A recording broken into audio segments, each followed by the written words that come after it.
जगद्गुरु श्री संत तुकाराम महाराजांचा आहे.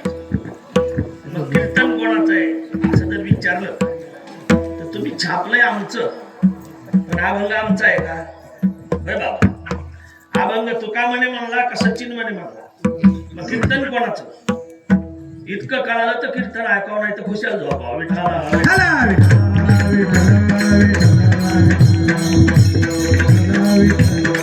तुमच्या काळापेक्षा आमच्या काळात परमार्थ जास्त झाला, पण परिणाम शून्य. का तर महाराज कळाले. महाराज दिसत असते का कळत असते, भेटत असते का कळत असते. संत भेट हो जावा का संत कळ जावा. आणि संत कळायचे असते तर संत असंताला कळत नसते. संत कळायसाठी संतच व्हावं लागत असते बरं का. तेव्हा हे सगळं उजडत असते. जसं माणसाला झावळ झावळ दिसत आहे पहाट तिकांड निघल्यावर, तेव्हा फटफट होते. आणि फटफट झाल्यापासून तिथून पुढे चांगलं स्पष्ट दिसतंय. तसं आपल्याला आता पुस्तक फटफट झाल्यासारखं झावळ झावळ दिसत होतं, तिकांड निघलं होतं. आता इथून पुढे आपल्याला स्पष्ट पाहायचंय. का? पाहण्यासाठी तो डोळा आता इथं श्री गुरुच्या संगतीत आलेला आहे. आणि ज्या डोळ्यानं पाहायचंय त्या डोळ्याची दृष्टी सम आहे. आणि विषम दृष्टीचा बाद आहे, समदृष्टीचा अंगीकार आहे. आणि समदृष्टीचं चिंतन जर पाहिलं देशाई तर समदृष्टीला काय प्रमाण देत आहे? समदृष्टीनं काय दिसतं आबा? महाराज म्हणजे समदृष्टीनं काय दिसतं राजभाऊ महाराज? कृष्ण महाराज समदृष्टीचा अनुभव काय आहे? महाराज म्हणते समचरण दृष्टी तेथे माझे हरी. मग आता तेथे माझे हरी वृत्ती राहो, एवढा सिद्धांत परमार्थाचा आहे. त्याच्या करताच हे सगळं सोंगे विठ्ठल.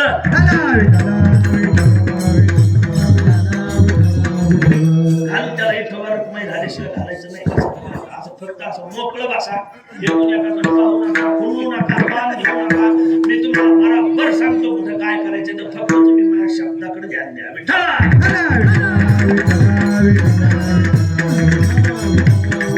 परमार्थात अवस्था महत्वाची का व्यवस्था महत्वाची?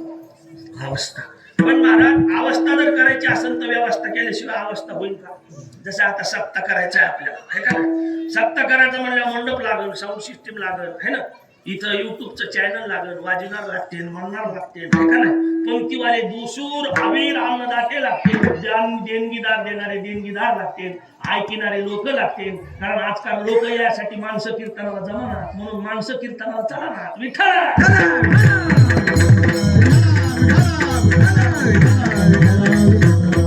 माणसाचे कीर्तन काऊन बंद झाले तर माणसाच्या कीर्तनाला माणसं येईना. पुढे मी बोलत नाही, आपल्याला ते बोलायचं नाही, आपला तो विषय नाही. पण येतो कळवळा. मग आता मला सांगा, पाहत असताना जे पाहणं चाललंय ते पाहणं समतेचं आहे का विषमतेचं आहे? आणि विषम समतेचं चिंतन जर बघितलं तर विषम समता आता जो आहे, जो दिसतो तो विषम आहे, आणि जो पाहतो तो कसा आहे? कसा आहे? सम आहे. मग ज्याला सम आहे त्याला विषम दिसतंय. दिसतंय का भासतंय?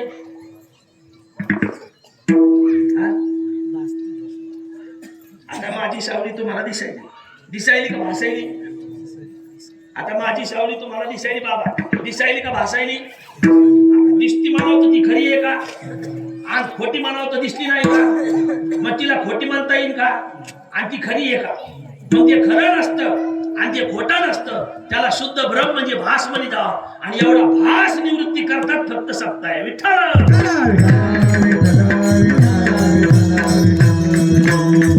भ्रम गेला पाहिजे. मग कोणाला कोणाबद्दल भ्रम झाला? मला जगाबद्दल भ्रम झाला, मला देवाबद्दल भ्रम झाला, का मला माझ्याबद्दल भ्रम झाला?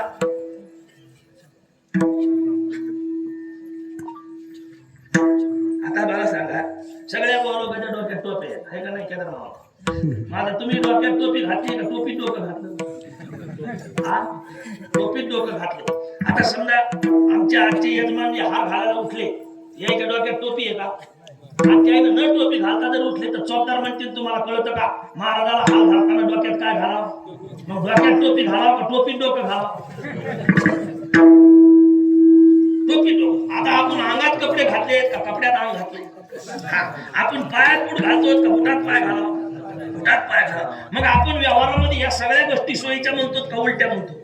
आपला आचार उलटा, आपला विचार उलटा, आपलं वागणं उलट, आपलं राहणं उलट, आपलं करणं उलट, त्याचा परिणाम सुद्धा कसा? विठ्ठल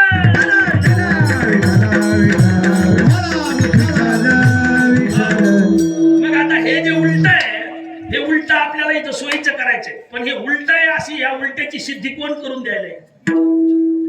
बघा ना, आता दोन विषय सांगितले, इकडं आसार इकडं साप. अनात्म विषयाचं चिंतन जर बघितलं तर जे विषय मला सोडून आहेत ते अनात्म विषय आहेत, आणि जे मीला धरून आहेत ते विषय सत्य आहेत. मग आता इथं सत्य जे आहे ते मीच आहे, बाकी दुसरं काही. पण मी कळण्याकरता मी वजा करावा लागतो, पण मी सुटल्यामुळं मला मी कळत. मग आता मला मी कळायचं असेल तर मला मी सोडावं लागल, आणि मला मी सोडायचं असेल तर मला मी कळून घ्यावं लागल. मग कोणता मी सोडायचा आणि कोणता मी कळायचा हे मीला कळालं म्हणजे परमार्थ. विठ्ठल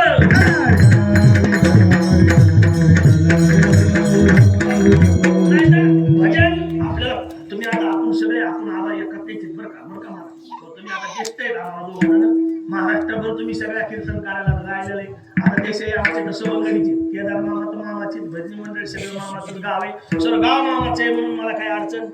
इकडे राजभाऊ महाराज आमचे, कृष्णा महाराज आमचे सवंगडी, आणि आपले मोटरकर महाराज सुद्धा आपलेच महाराज आहे, त्याच्यामुळे काही अडचण नाही आहे का नाही. त्याच्यामुळे आता तुम्ही आम्ही आणि वाजिनारे दोन्ही आपले तुमच्या ओळखीचेच आहेत, म्हणून चांगल्याला चांगलं म्हणण्यात काय मोठेपणा नसतो. विठ्ठल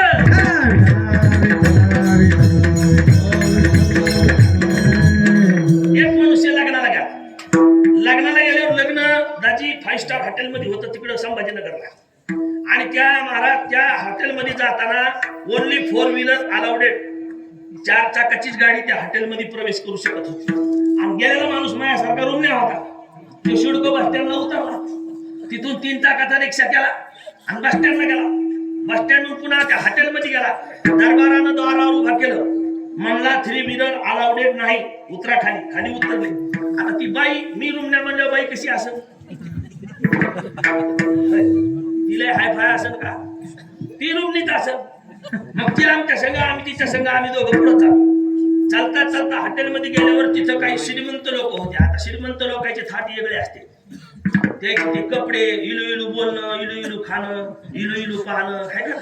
ते श्रीमंत लोकांचे थाट वेगळे असते, आपल्या लोकांची याची बराबरी करत नाही, है ना. त्याच्यामुळे ते याचं पाहिल्यावर ते एकूण एकाच्या हातात अशी भोलकड्या कशा कडी गुंतलेल्या असतात, तसे नवरा बायकोच्या हातात हात होते असे गुंतलेले. आणि मग ते फिरताना नवरा म्हणायचा, hi hello this is my wife, hi hello this is my wife. आता मला जरा इंग्रजी कळत होती, मी आम्ही बायकोचा हात हातात घातला असा त्या दृष्टांतातल्या मीनं. आणि मग निघाल्यावर कोणी भेटले की म्हणायचो राम राम राम राम, म्हणजे ते माणूस तोंडाकडे पाहतो, मी म्हणायचो हे घरचे राम राम हे आमच्या, राम राम हे आमच्या, राम राम हे आमच्या. माझ्यापेक्षा एक निबर पुढं बसलेला होता, ते हे सगळा तमाशा अर्ध्या घंट्यापासून पाहत. मग त्याच्याजवळ गेला, मी म्हणलं राम राम, ते मला राम राम, मी म्हणलं हे आमच्या घरचे. ते म्हणला घरचे तर सांगितू कशाला, हे कोण आहेत, घरचे आहेत ना, पक्का माहिती ना, सांगायची गरज आहे का, सांगितलं म्हणजे तुला संशय कोणावर, मग ती खरी आहे का आणि ती खोटी आहे का, बायको खरी आहे का बायको खोटी आहे का, बायको मानली म्हणून आहे का खरंच बायको आहे, आई मानली म्हणून आहे का खरंच आई आहे, वडील मानले म्हणून आहेत का खरंच वडील आहे, प्रपंच मानला म्हणून प्रपंच आहे का खरंच प्रपंच आहे, संसार मानला म्हणून संसार आहे का खरंच संसार आहे. आणि महाराज म्हणते तुम्ही जितका जितका मानता ते तितका तितका तुम्हाला आप देणारच आहे, कारण त्यानं चांगल्या चांगल्याची भोट दिलेली. ऐका, राजा दशरथ कोणाचे वडील होते, प्रभू रामचंद्र कोण होते, देव होते, आणि देवाचे वडील कोण होते, राजा दशरथ. त्याला सुद्धा त्याच्या बायकोनं गुडघ्यावर बसिलं, कोणाला, दशरथ राजाला. ऐकली का त्याचं, नाही ऐकली, मग आपली ऐकन का, उगा नादाला लागे जाऊ. काय माणसं बेजार होते काय महाराज, ती ऐकतच नाही, ती कोणाचीच ऐकत नाही, देवाच्या बापाचं नाही ऐकली तर आपलं ऐकते का. विठ्ठल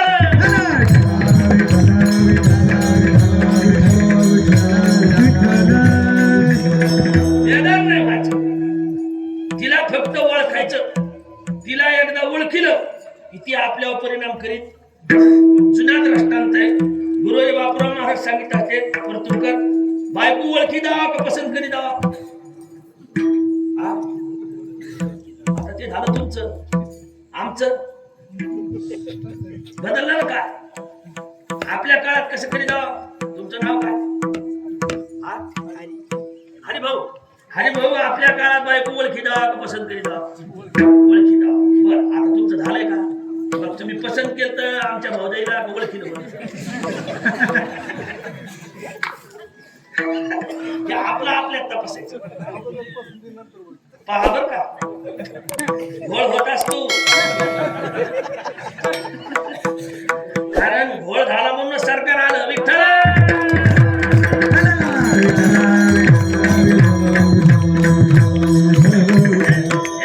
झापूक झुपूक हे पटकन लक्षात येईल. समजून घ्या फक्त काय विषय. तिला ओळखी द्या का पसंत करी द्या? कोणाला?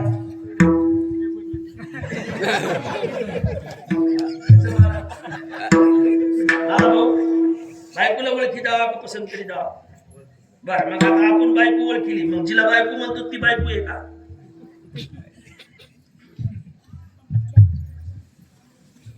हो ना. अहो इथून पुढे गणित सुटत असते. तीच नाही ओळखीची तर प्रपंच कसा व्हायचा? विठ्ठल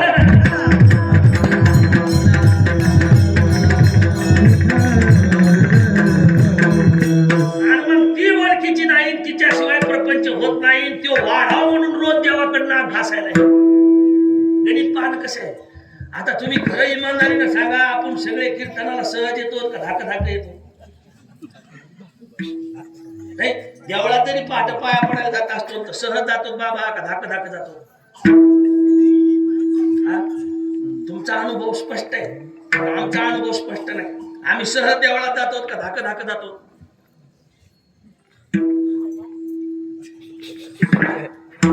इतका धाक आहे महाराज, इतका धाक आहे कृष्ण महाराज की महाराज म्हणजे बाबा ह्या धाकापेक्षा मरण बरं. संसाराचा धाक निरंतर आभासी, संसाराचा धाक निरंतर आभासी, संसाराचा धाक निरंतर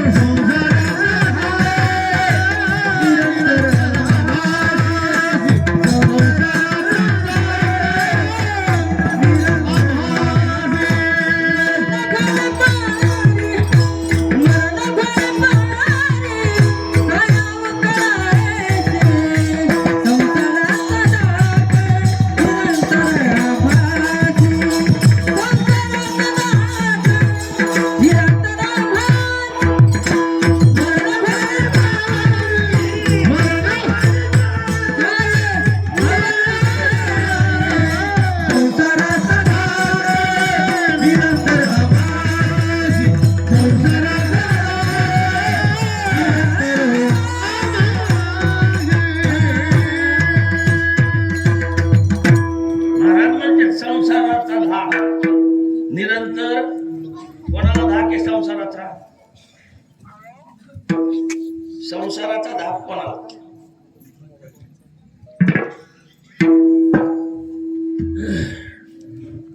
आपल्या सप्त्याला 274 वर्ष झाले. बरोबर आहे का? 73 वर्ष झाले. आता 74व्या वर्षात आपण जाणार आहे. 73वं वर्ष पूर्णतम आले आहे का? म्हणजे आपण आता हळूहळू खूप मोठ्या उंचीवर आलेलो. म्हणजे आपल्याला धाक संसाराचा आहे तर संसार नेमका कोणता हा असं कळायला पाहिजे. कारण आता कळण्यासाठी आपली उंची फार मोठी झालेली आहे आणि तेवढ्या उंचीवर आपण गेलो तर आपल्याला संसार कळायला पाहिजे. संसार त्याला म्हणतो ते संसार लेकरं बाळ घरदार पोरं ढोरं वाडे बंगले याला संसार म्हणत नाही. संसार त्याला म्हणतो तो कळत नाही, तो न कळता होत असतो. मग कसं? मग पुन्हा आहे का आता लग्न करावं लागतंय का होत असतंय? बरोबर हरी भाऊ. मी काय तुम्हाला लय पोथीतले प्रश्न विचारित नाही, हे कोण्या पोथीत नाही, हे मोकळं आहे आणि कळायसाठी आहे. पण हे कळालं तर याच्या इतकी मोठी पोथी दुसरी कोणतीच नाही. विठ्ठल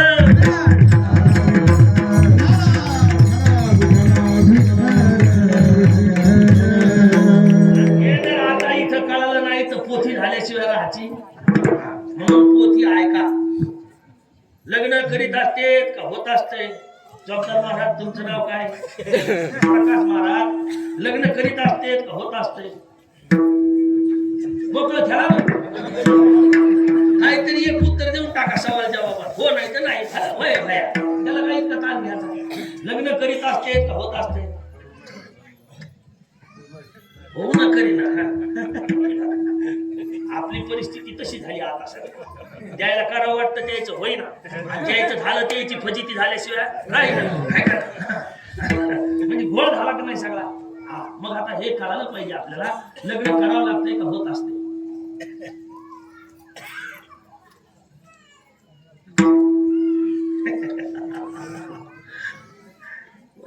व्यवहार आहे महाराज, लौकिकातला व्यवहार करावा लागतो का होत असतो. हे जे प्रपंच आहे, हे प्रपंच करताना आपण हे प्रपंच होईल तसा होऊ देतो का वाटण तसा करतो. प्रयत्न करतो, पण आपण प्रयत्न करताना आपण केले तसे प्रयत्न होते का त्याला व्हायचा तसा होतो. मग जसा व्हायचा तसा होतो तर आपण त्याच्या नादी लागाव का नाही. का नादी लागू नाही. आपलं काम प्रपंच करणं नाही, समयाला अनुसरून जे भोग समोर येईल ते भोगून सारला पाहिजे, त्याचा त्याग करायचा नाही. मग जो भोग भोगण्यासाठी पुढे आलाय तो प्रतिकूल असला तरी बघा आणि अनुकूल असला तरी बघा. मग अनुकूल प्रतिकूल भोगाचं चिंतन जर बघितलं तर अनुकूल भोग भोगला तरी सुद्धा तुम्हाला तो संपिता येतो, आणि प्रतिकूल भोग जरी भोगला तरी सुद्धा तुम्हाला तो संपिता येतो. अनुकूल भोग जर भोगतो आणि प्रतिकूल भोगाचा त्याग करतो, भोग जर शिल्लक उरला तर भोगायसाठी पुन्हा यावं लागतं. त्याचा पुढचा संबंध सांगतो. इथं येण्यामागं काहीतरी कारण आहे आणि ह्या कारणाला संपविण्याकरता काहीतरी कार्य आहे. कार्यासहित कारणाची सांगता जर होत असेल तर इथं आल्याची सार्थकता आहे. मग आपण कार्य करतो तर कारण ओळखून करतो का विनाकारणच करतो. आता आपण कारण ओळखून आहे, आपण इथं येण्याचं कारण काय.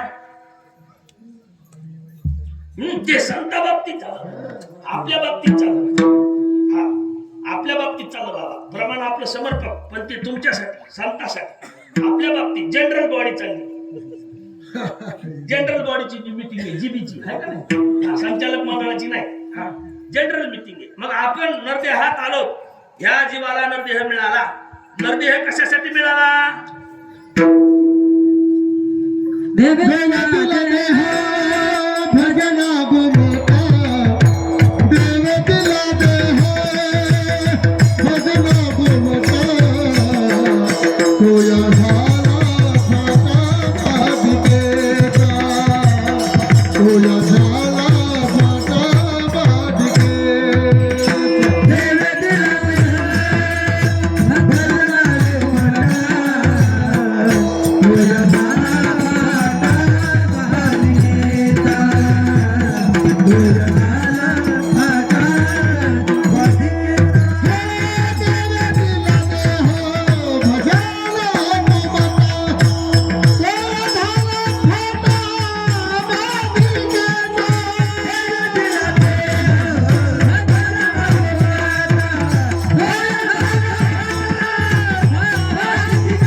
देह भजनासाठी मिळाला.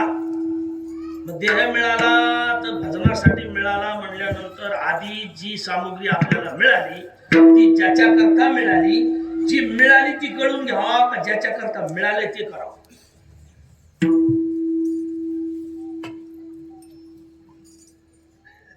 शरीर मिळालं, सगळ्याला मिळालं, सगळ्याला कळालं का नाही.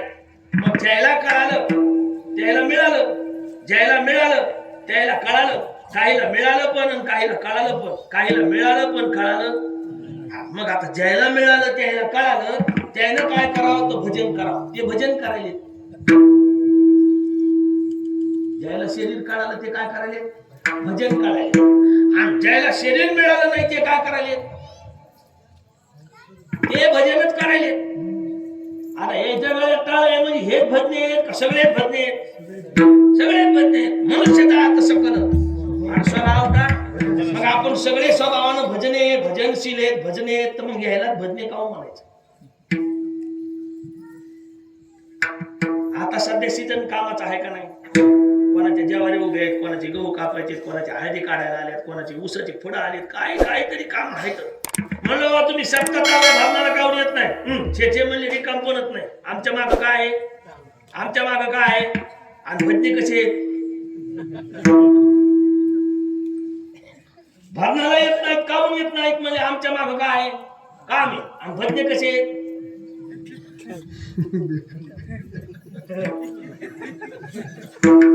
मी नाही म्हणलं तुम्ही लागतात मागं माझ्या.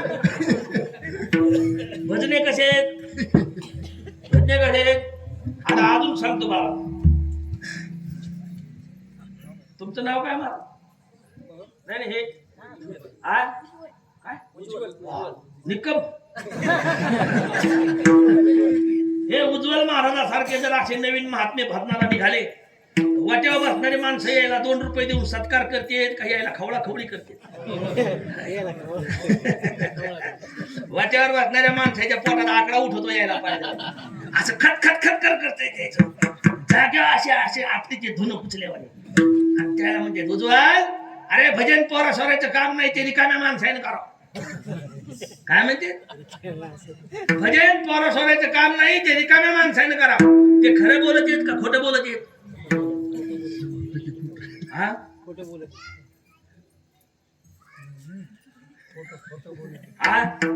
खोटं बोलत येत का खरं बोलत येत? भजन रिकाम्या माणसाने करावं पोरा सोरायचं काम. आणि महाराज म्हणते तरणा भाग्यवंत नटे हरी कीर्तनात. आणि पोरा सोरायचं काम नाही. आणि भजन कोणी करावं? रिकाम्या माणसाने करावं. ही गोष्ट खरं बोलते. कारण जो रिकामा झाला त्यानंच भजन करावं. ज्याच्याकडे काम आहे तो भजनच करीत नाही. का? तर ज्याच्या अंतकरणात काम आहे त्याच्या मुखाला नाम येतच नाही. ज्याच्या मुखाला नाम आलं त्याच्या अंतकरणात काम राहत नाही. आणि ज्याच्या अंतकरणात काम नाही तो रिकामा. काम नाही काम नाही झालं पायी रिकामा, झालं पायी रिकामा, झालं पायी रिकामा. काम नाही काम नाही झालं पायी रिकामा, झालं पायी रिकामा, झालं पायी रिकामा. महाराज म्हणते काम नाही आणि झालो पायी. मग आता रिकाम होणं म्हणजे काय? आणि भरलाय तर कशाने भरलाय? भरलाय का भरीलाय? आपण म्हणालो का मुळीलाय आपल्याला?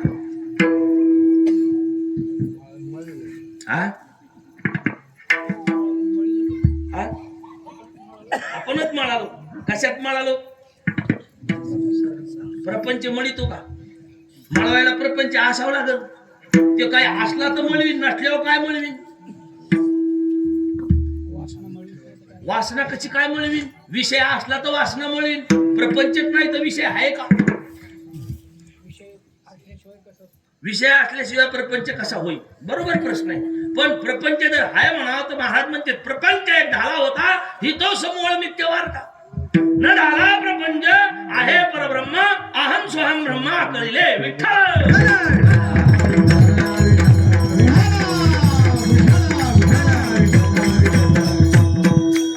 लागल्यावर महाराजाची बी अवकात कळते केवढ्याच आहे.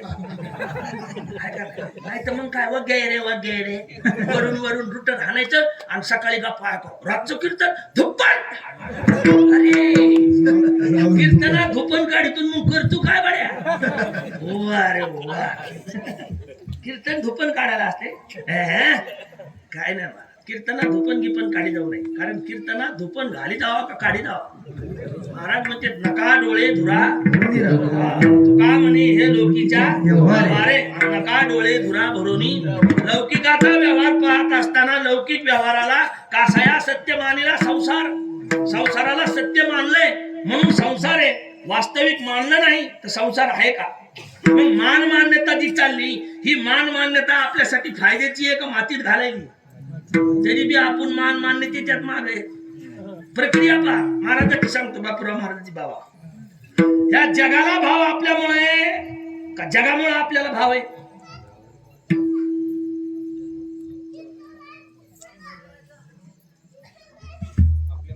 आपल्यामुळं.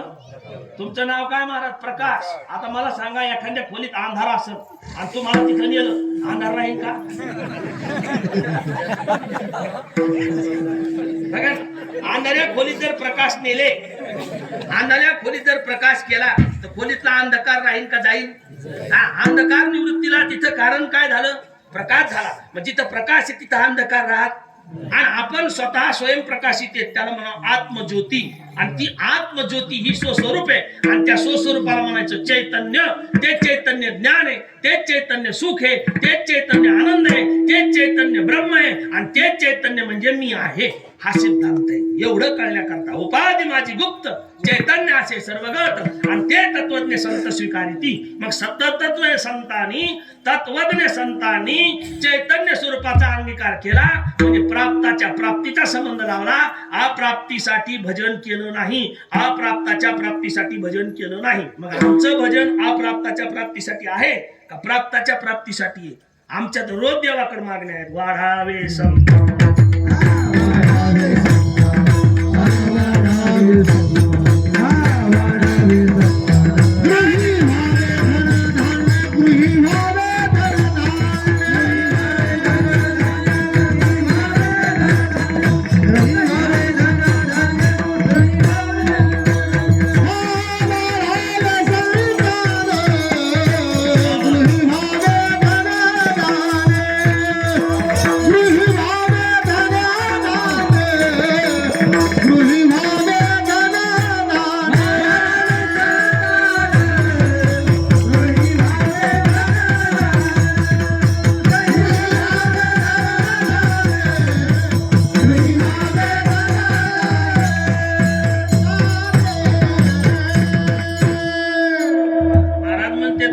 संतान आणि गृहिणी व्हावे धनधान्य. ही मागणी आहे. कोणाकड?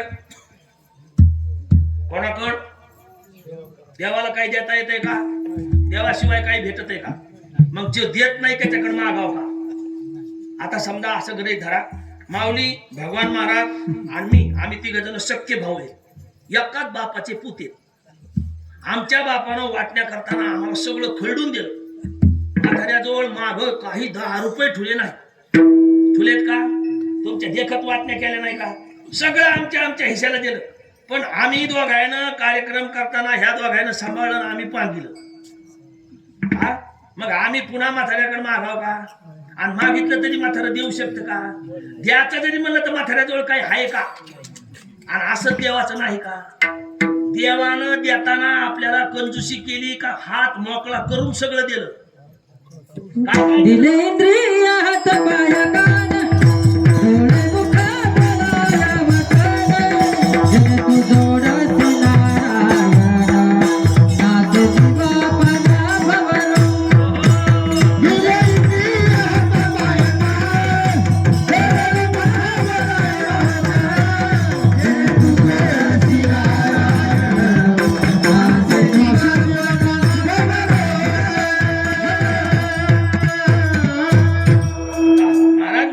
देताना देवानं एवढं मोकळं हात सोडून दिलंय की ते जर द्यायला आपल्याला कळालं तर त्याच्यासारखं उपयुक्त साधन आपल्याला दुसरं कोणतं मिळालं. आणि त्याच्या संबंधानं काय होईल तर नाशे जीवपण. मग आता जीवाचा जीवपणा जाईल आणि त्याला झालेला अनादिकालाचा जो रोग येतो भवरोग सुद्धा आता इथं जाईल. मग हा भवरोग जाणार आहे. तर भवरोग जर घालवायचा असेल तर भाव काढायला पाहिजे. कारण रोग झालेला लक्षात येईल का रोग झालेले लक्षात येत? रोग झालेले लक्षात येत. रोग झालेला लक्षात. मग रोग झाला म्हणूनच रोग झाले. रोग झाला म्हणूनच रोग झाले. आणि एकदा ह्यो रोग गेला की बाकीचे रोग घालायचे काम नाही, ते गेलेलेच. जुने महाराज लोक कीर्तनात सांगायचे तुमच्या काळात बाबा मंडळी, उतरंडीचं जर खालचं ठोकर गाडगं फोडलं तर बंदी उतरण फोडावं लागते का ती फुटलेलीच आहे. तसं एक हे रोग जर इथं निवृत्त झाला तर बाकीच्या रोगाला निवृत्त करायचं काम नाही. कारण हे रोग एकदा गेला की बाकीचे रोग गेलेलेच घालवायचं काम. मग आपल्याला रोग काढाव का रोग काढाव? मग रोग काढायसाठी देव काढाव का देव काढाव? आपल्याला नाद देवायचा आहे का देवाचा आहे? आपल्याला नाद आहे महाराज कशाचा? कारण आपलं या गाण्यावर समाधान नाही, आपल्याला नाद आहे कशाचा? अरे पा इथं आता पर्व झालं एक, आता काल परदेशी पर्व संपलं नाही, किती वर्षानं आलं? 144 वर्षानं आलं. ते कुठं कोण्या क्षेत्राला? प्रयागराजला. लय लोक गेले तिथं कशाला? आंघोळी करायला. का म्हणून नाद आहे आपल्याला कशाचा? सगळे तीर्थ म्हणले आपण आंघोळी करू करू, पण आपला मळ काय गेला? इतके तर खानदानी आहेत आपण. असा पक्का मळ आहे तो. किती तीर्थात जाऊन याला जर आंबाडी भिजू घातल्यावानी भिजू घातलं तो मळ काय याच्यातला निघत? महाराज म्हणते मन संकल्पाची पापे अन्न जाये तीर्थाच्या बापे. विठ्ठला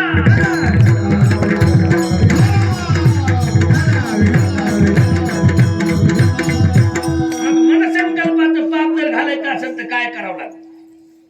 म्हणले ह्या मनानं संकल्प केला, पण संकल्प संकल्पाचा केलाय का संकल्प विकल्पाचा केलाय असं कळाल्याशिवाय संकल्प तरी कसा म्हणता? मग संकल्प आणि विकल्प ह्या दोन भूमिका आहेत. कोणाच्या? मनाच्या. जसं लहान लेकरं पहिल्यानं फुफुट्याचं रिंगण करायचे आणि कमरावर हात द्यायचे. एकानं म्हणायचं तळ्यात, दुसऱ्यानं म्हणायचं मळ्यात. तळ्यात मळ्यात, तळ्यात मळ्यात. तळ्यात म्हणलं तो मळ्यात गेला की आऊट झाला. असं खेळत होते ना लहानपण. तसं हे मन संकल्प विकल्प संकल्प विकल्प संकल्प विकल्प करत कोण? हा म्हणून तर मग ते महाराजांना काय होतं? सांगा मी काय करू? भक्ती करू का पोट भरू? हे करू का? सांगा मी काय करू? सांगा मी काय करू? सांगा मी काय करू?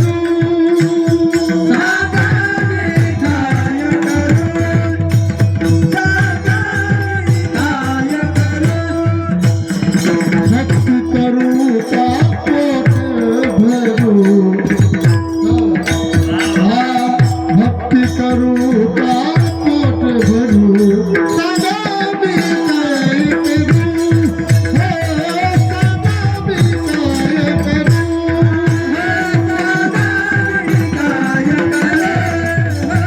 सांगा मी काय करू?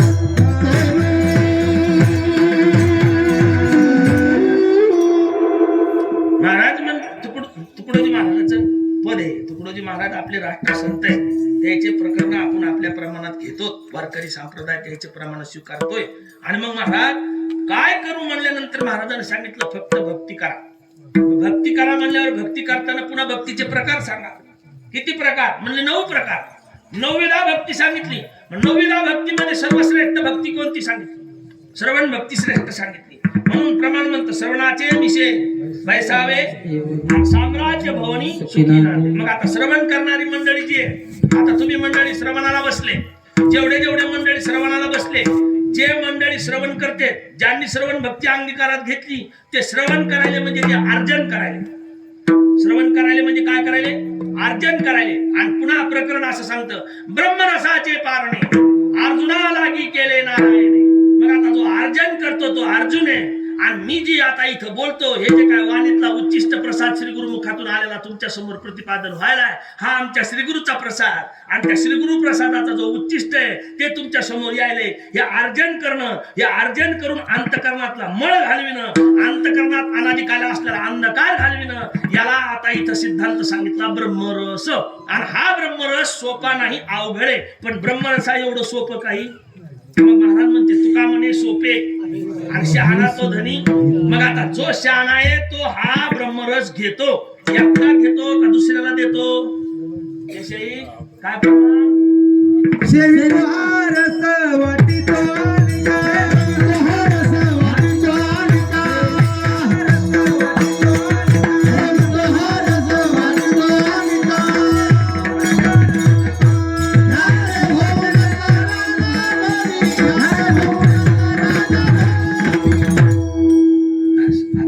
आता इथपर्यंत आलो तर राम रसाची या. आता फक्त शेवटचं चरण पाहायचं, कीर्तन संपलं. विठ्ठल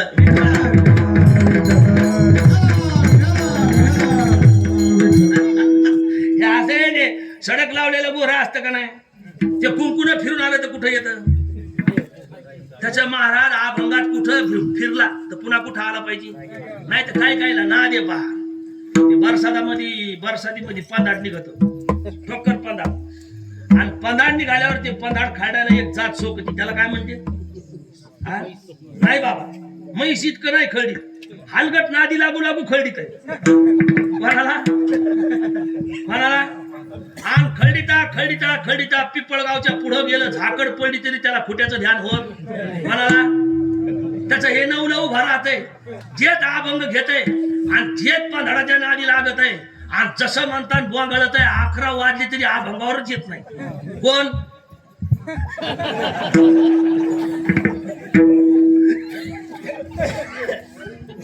त्याला काय म्हणे जावा? हा, तेच आहे, कारण ते निर्बुद्ध आहे हे निर्बुद्ध आहे, मिळत नाही ना विठ्ठल.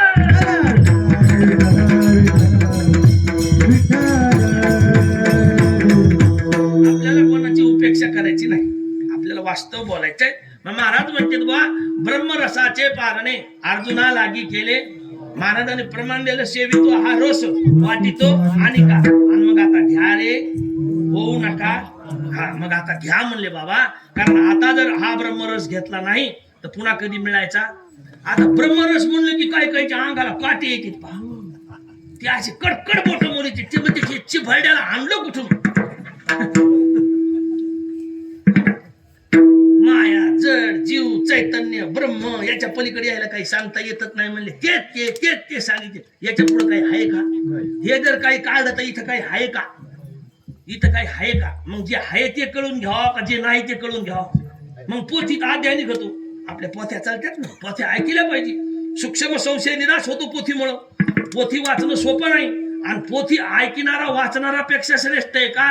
ऐकताना श्रवण भक्तीनं त्याच्या अंतकरणातला सूक्ष्म निराश संशय व्हायलाय, किंवा हा संशय निराश व्हायलाय, आणि हा संशय निराश झाला की महाराज म्हणजे निश्चयाची होय हरिरूप, निश्चयाची होय हरिरूप. नाथ महाराजांचं प्रमाण आहे, एका जनार्दनी न घ्यावा संशय, आणि निश्चयाची होय हरिरूप. मग संशय सारायचा आहे, संशय काढायचा आहे, तर सूक्ष्मातला सूक्ष्म संशय निघतो. मग पोथीचा पहिला अध्याय सुरू झाला की वाचक गोमित्राचा शितुडा घेतात, खडी साखराचा खडा तोंडात टाकतात, सुरू करते, श्री गणेशाय नमः, श्री सरस्वती नमः. श्रोत वाच, फार वर्षापूर्वीची गोष्ट आहे. आटपाटनगर होतं, आटपाटनगरचा एक राजा होता, राजाला 2 बायका होत्या, एक आवडती होती एक नावडती होती. पुत्र पोत्र संपत्ती असा असणार का? भरभराट राजाची भरभराट होती. प्रथम अध्याय गोडा करा, आरती चला घरला.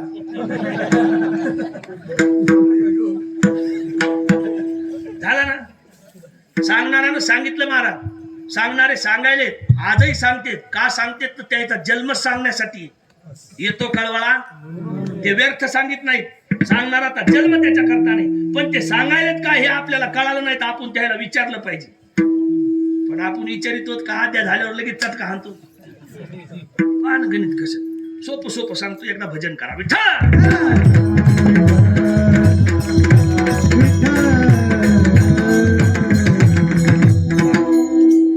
संपवायचं किती वाजता?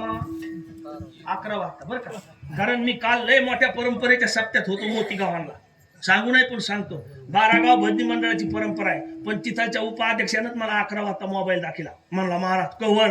मी म्हणलं तुमच्या पाया पडाव, धोत्र निसून खराबा करायला तुम्ही 12 गावाचा.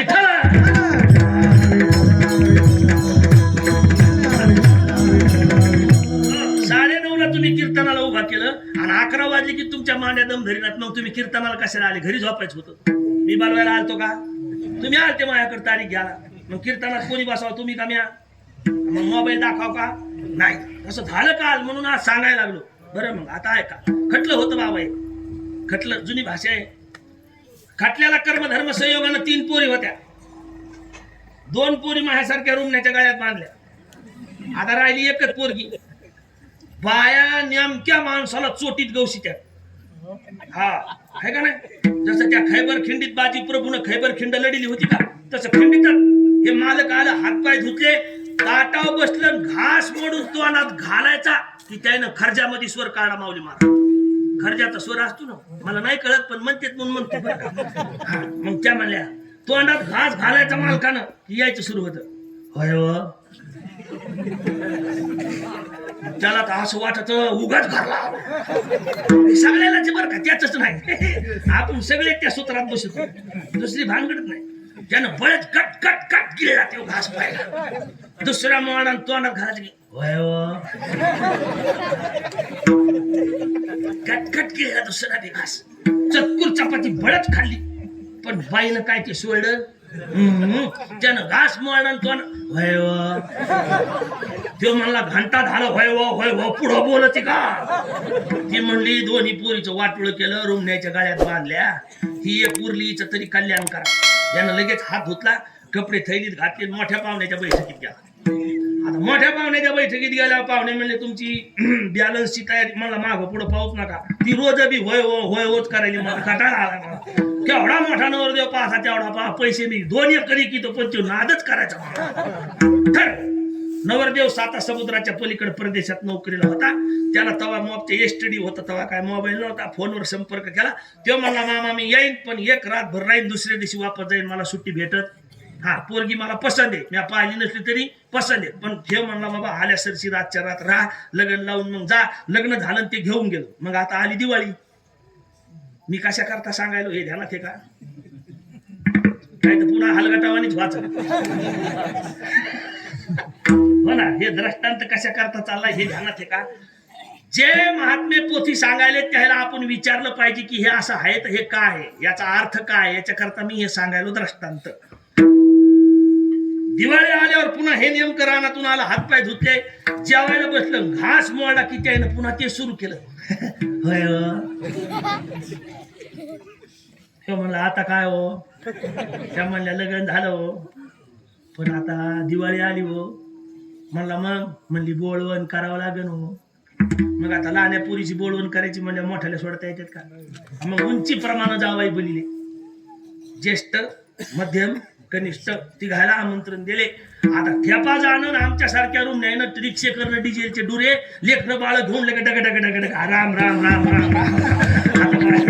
वाडावर लय भुका लागल्या आल्या वावरातून याडा करून आली तुमची म्हणले कवा शिकवतो पाहुणा आता त्याचं इमान उतरलं संभाजीनगरला तिथून चांगली फॉर्च्युनर गाडी केली त्यानं गाडीचा एसी ऑन पद्धतशीर आला गावातला फुफुटा पाहिल्यावर त्याला आधीच कसं झालं घरी आल्यात लाईन नव्हती मग त्या खळबळूनच घ्या हात पाय धुतले कसे तरी पटापटा जेवायला वाढलं सासरे बसले ज्येष्ठ जावाई मधले जावाई लहाने जावं एक मेवणा वाढायला होता चुलत मेवणा भाऊ तर नव्हता बाईला वाढता सगळं वाढलं त्याच्या ताटात भाजी आली पोळी आली भजी आली जिलेबी आली पापड सगळं काही आलं त्याच्यामध्ये पण सासूबाईच्या ध्यानात आलं आपल्या घरी गुऱ्हाळ झाले गुऱ्हाळाचा पाक आहे आणि नेमका पाक शिक्याला अडकिलेला होता आणि वसरीतून स्वयंपाकघर दिसत होतं ती स्टुला उभा राहिली ते पाकाचं गाडगं काढलं सगळ्या वाटीत पाक टाकला त्या पोरानं आणून पाकाच्या वाट्या ठुल्या सासरा पाक खालाय मोठा जावाई खालाय मधला खालाय पण लहाना जावाई तिघाकड पाहलाय आणि त्या पाकाकड पाहलाय पण पाक काही खायना त्या मायासारख्या रूम 2 वाट्या आणल्या वाट्या ठुन यायला लगे पुसून लगे असं करून हे नुसती किसळ आणायले आणि मनातल्या मनात विचार करायले सासूबाईनं लाल घोडा आई कशाला व्हायला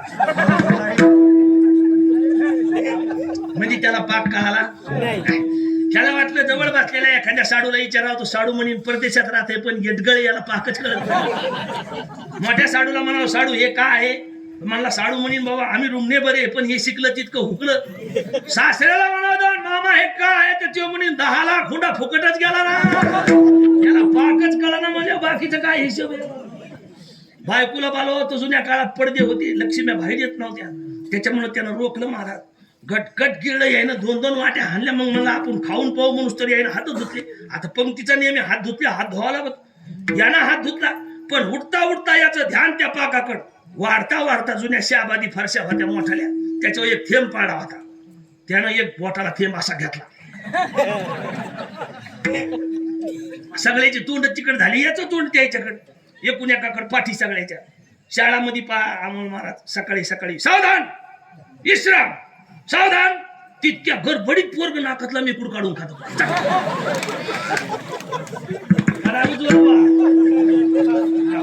तितकं सावधान विश्राम इतकी फास्ट मुवमेंट असते त्याची लक्षात येऊस तर लगे मोकळं का तसं त्यानं ते खाली पडलेला जे थेंब होता तो थेंब उचललं चाटणं लगेच मोकळं पण ते जिबीच्या शेण्याला लागला आणि ते गोड लागलं प्रमाण म्हणतं लाल सावले मान लागली शे गोडी आणि ते जीवेनं सोडी मला हे तर खाचं पण याला म्हणावं काय. आता बाईला तर बलिता येत नव्हतं, पडदा होता. कस काय दा माझा राहिलं रात्री झोपायची सोय बाहेर टाकली, बाजा टाकल्या बाहेर. हे माझ्यासारखे जे होते रूम नेते ना आपले आंगडे काढे म्हणले चला. ते मला मी स्टँडर्ड सोसायटीचा माणूस आहे, म्हणला मी रस्त्यावर झोपत नसतो. आता हे चोट्ट यानं गाडगं पाहिलं होतं ना, झोपलं बैठकीत. ते दोन बाहेर गेल्या, अंग टाकणं घारा घुर घात हिल भर दमलेले ते आपटू त्या रिक्षात सुपात पाखाड्यावानी. आणि मग गेला अंग टाकले की झोपले बाबा. हे झोपलं कशाचं झोपलंच नाही, जागच होतं महाराज. 12वर 12चा काटा आला सासऱ्याला, त्याच्या हुंड्यात घडी आली होती, जोरात वाजली टनाना टनाना. उठल्यावर पाहत 12 वाजले. स्वयंपाक घरात गेलं, त्या शिक्या खाली उभं राहिलं, पण ते जरा उंचीला कमी होतं. मग त्यानं स्टूल आणला, स्टूला उभं राहिलं, पण इतकंच कमी पडलं. आता सासूबाई कारभारी होत्या, त्यानं आखुडदांडीची कुऱ्हाड करून घेतली होती सरपंच फोडायला. ती नेमकी धरून त्याच्या मागे होती, त्यानं ती पाहिली, गेला आणि ती आणली आणि गाड गेला खालून धवशीला. आता धवशिल्यावर त्याची लागली ना बुंगळी, महादेवाच्या टकुऱ्यावर गळती लागाव तशी. याच्या शेंडीपासून पाक पडत होता तर पायाच्या नाखालो सारखा पाकाचा वगळ आला. जसा वगळ आला तसा चाटायचा, जसा वगळ आला तसा चाटायचा.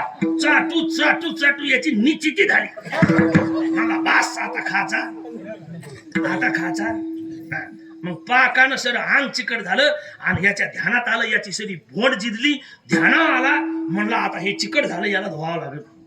बाहेर जावा तर साडू उठते, चौकात जावा तर सासरा माझ्यासारखा सांगकाम्या होता. बाईनं सांगितलं म्हशीपशी झोपा, ती आडवली, रातच्या जर जनली तर डॉक्टर फॅक्टर आणावं लागेल.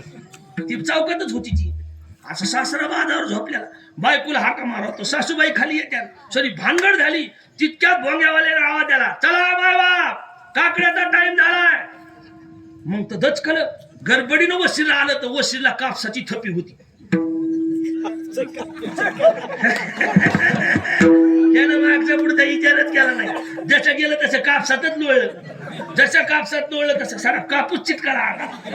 आणि उठून उभा राहिलं तर राजा राणी कपाट होतं 2 आरशाचं. याचं याला पाहिलं, म्हणलं अरे बाप, याच्या घरात भूत बी आहे.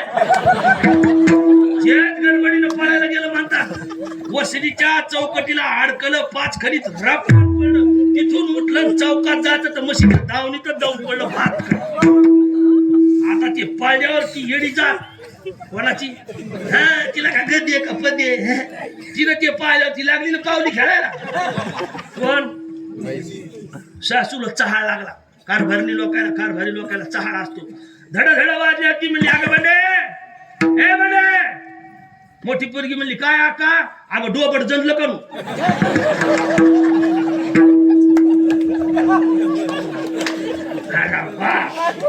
बंडीने मागचा पुढचा विचारच केला नाही मला.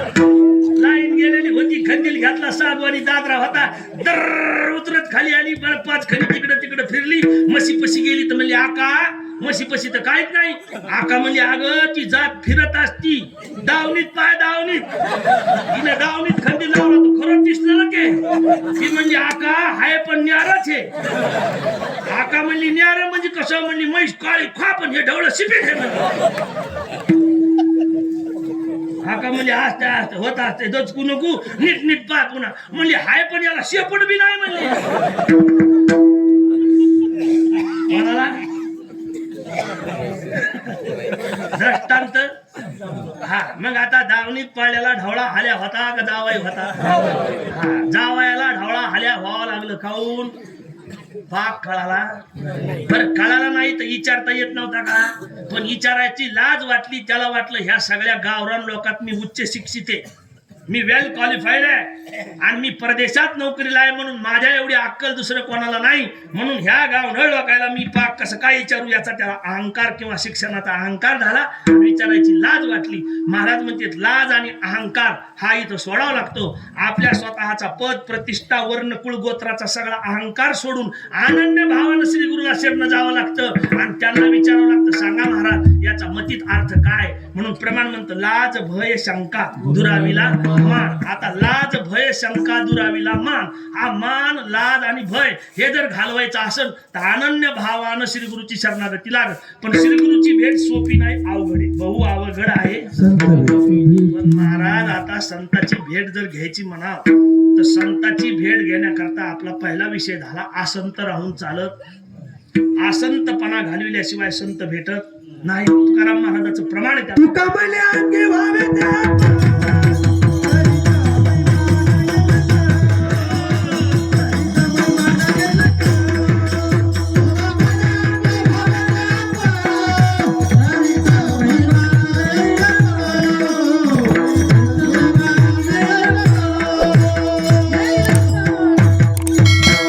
महाराज म्हणते तुका म्हणे अंगी व्हावे ते आपण तरीच मेहमान. मग आता जर समजा अंगी व्हावे ते आपण असं म्हणतो तर स्वतः आपण जोपर्यंत संत ह्या अवस्थेला पोहोचत नाही तोपर्यंत आपल्याला संत कळत नाही. मग आता संत ही अवस्था झाली पाहिजे, ब्रह्मरस मिळाला पाहिजे, प्राप्ताच्या प्राप्तीचा संबंध झाला पाहिजे आणि ह्या सगळ्याचा संबंध येऊन टेकतो तो फक्त भजनशील अवस्थेशी. आणि भजन करणं हा तुमचा माझा स्वभाव आहे आणि तुम्ही मी प्रत्येकानं स्वभावानं भजनशील आहे. का तर भजनाजोगी उपयुक्त सामग्री तुमच्या माझ्या जवळ आहे. फक्त भजन कोणाचं करायचंय हे कळालं की भजन सुरू आहे. मग आता आपण भजन करीत नाहीत का कळून करीत नाही. महाराज म्हणते प्रमाण आबा त्याला पुन्हा बरं का केदार महाराज प्रमाण आहे त्याला बरं का. कृष्ण महाराज राजभाऊ महाराज आबा प्रमाण आहे त्याला. प्रमाण तुमचं नाव याच्यामुळे घेत नाही, तुम्ही आमचे ज्येष्ठ आहेत म्हणून फक्त बाबात म्हणतो. विठ्ठला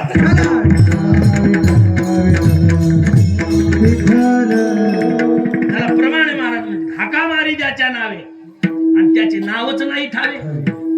ज्याच्या नावानं हाका मारणं चालल्यात, ज्याच्या नावानं भजन चाललंय त्याचं नाव माहितीये का नाही. आणि मग ज्याचं नाव माहित नाही तर मग भजन कोणाचं आहे. मग महाराज म्हणले सांगा काय नाव आहे. म्हणजे ऐका प्रमाण सांगतो पुन्हा. सत्य साच खरे नाम विठोबाचे. का महाराज विठोबाचं नामस्मरण खरं. नामस्मरण परमात्मा करण्याकरता किंवा पुन्हा परमार्थ करण्याकरता विठोबा विठोबा हेच भजन का करायचं. तर महाराज पुन्हा प्रमाण सांगते. सत्य तू सत्य तू सत्य तू सार सार सार विठोबा नाम तुझे. मग आता सत्य खरंय सारे सिद्धांत सांगितला. सकल संतांनी एकांत बसून असलेलं हे नामस्मरण काढलं आणि प्रत्येक संतानं ह्याच नामस्मरणाचं चिंतन केलं. महाराज पहिल्यांदा असा कोण होता जो ह्या भगवान परमात्म्याकडे हे नामस्मरण करीत गेला. म्हणजे भगवान शिवशंकर म्हणजे महादेव विठ्ठल.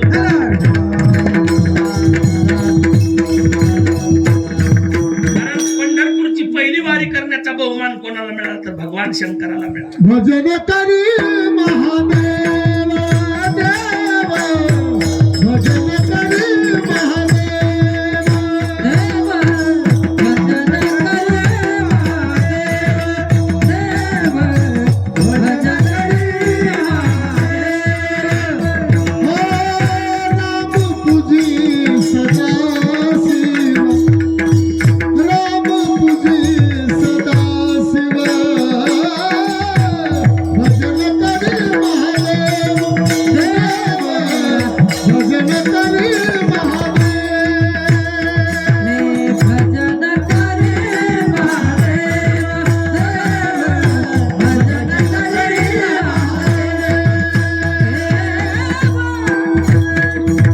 महाराज म्हणते भजन करी महादेव आणि राम पूजी सदाशिव. मग भगवान शंकर भजन करायचे. पण हरिपाठात पुन्हा एक मंत्र भगवान शंकराचा भजनाचा सांगितला. हरी हरी हरी मंत्र हा शिवाचा. हरी हरी मंत्र हा शिवाचा. हरी हरी मंत्र हा शिवाचा. हरी हरी मंत्र हा शिवाचा. भगती देवाच्या दया मोक्ष. देवाच्या दया मोक्ष. हरी हरी हरी मंत्र हा शिवाचा. भगती देवाच्या दया मोक्ष. गणपती देवाच्या दया मोक्ष. गणपती देवाच्या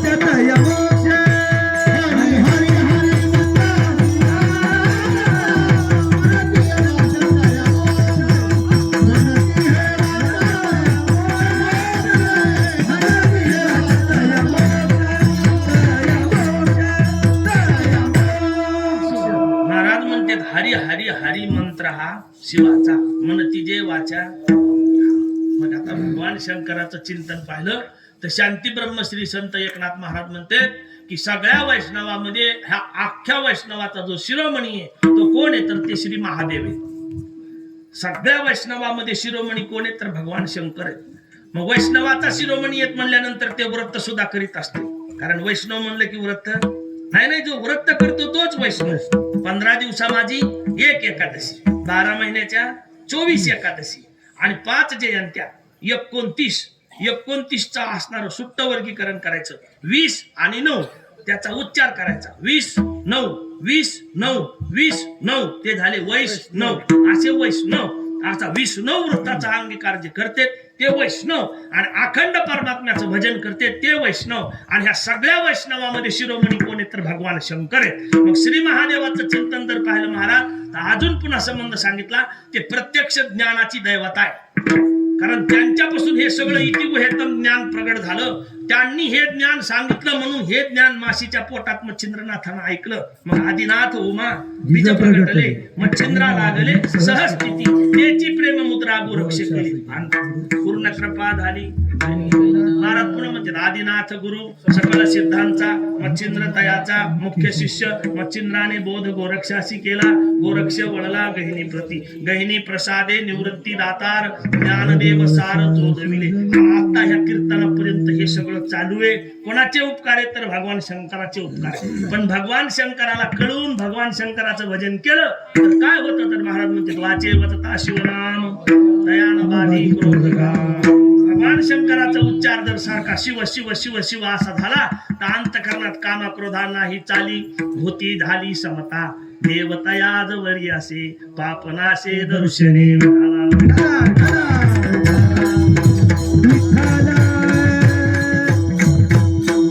नामाचा महिमा सांगित असताना महाराजांनी सांगितलं नाम सर्वश्रेष्ठ आहे आणि जो नामधारक आहे तो सुद्धा सर्वश्रेष्ठ आहे. पूर्णोत्तम अवस्था कुठे आहे तर नाम ओळखून नामाचं भजन करणे, नाम नामीचा संबंध लावणे, त्रिगुणात्मक जगताचा बाद सिद्धांत लावणे आणि चौथ्या अवस्थेवर गेल्याच्या नंतर तिथं काहीच नाही. चौथ्याचे ठाई काही करण्याची नाही. ही सिद्ध अवस्था जर काढायची असेल तर ह्या तिघायला ओळखावं लागेल. सोपा प्रश्न करायचा आता सध्या सरकार किती लोकायचं हा तिघा जणायचं कोणाकोणाचं असं हो ना बरोबर आहे. पुढं नाही गट सांगा.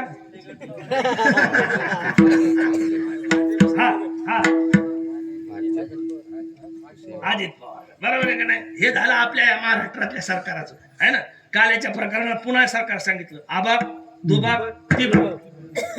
कोणतं सरकार त्रिगुणात्मक सरकार सांगितलं. रजगुण तमगुण सत्वगुण रजगुण तमगुण सत्वगुण. मग आता सत्वगुणाचा अंगीकार करणारे आपण आहेत.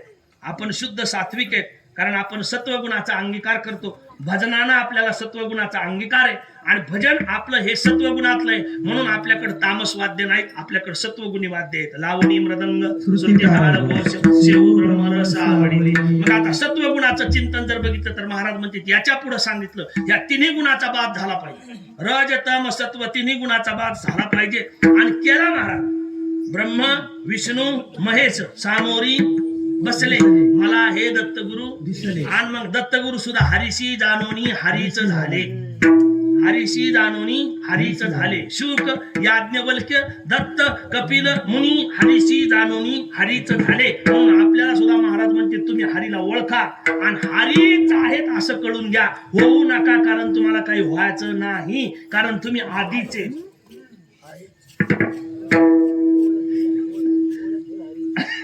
देवची बरे देवची बरे देवची देवची बरे देवची बरे.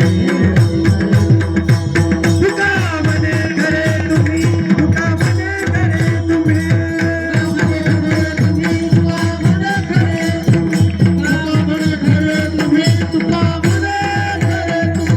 बरे देवची बरे तुका मने घरे तुम्ही तुका मने घरे तुम्ही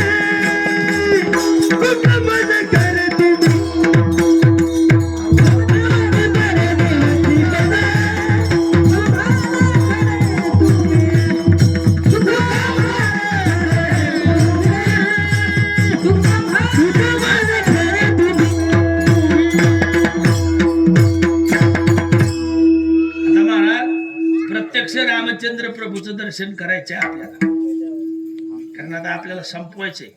जास्त वेळ नाही आपल्याकडं, अवघे 20 मिनिटं राहिले असतील. गाड्या पाहून घ्या आपण पटापट, बरोबर आहे का? 10:15 म्हणजे 20 मिनिटं राहिले का नाही बरं? नाही जास्त राहिले, चालीला जाते ना वरचे 15. म्हणजे मला हिशोब लय कळत होतो, टायमावरच खेळ आहे, कारण सगळं ठरलेलं आहे आपलं. विठ्ठल